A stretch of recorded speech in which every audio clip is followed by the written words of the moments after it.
Ma arvan, et Kose gümnaasium pakub väga palju häid võimalusi ja eriti neile, kes tahavad neid võimalusi, näiteks kes on üldiselt andekad või tahavad vaeva näha.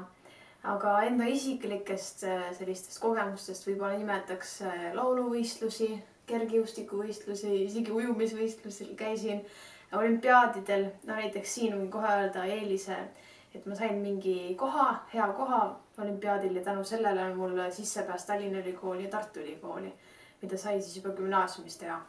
Et hästi palju pannakse tähele seda, et kui sa vähegi midagi oskad, siis Kose gümnaasiumis lubatakse, võimaldatakse seda, et sa võid seda ala arendama hakata endale, et sa leiadki selle, mis sulle rohkem meeldib sellega, et sulle võimaldatakse seda lihtsalt proovida rohkem. Ja samuti ka äri poole peal, kui sul on mingi äriidee, siis sa saad õpilasfirma teha.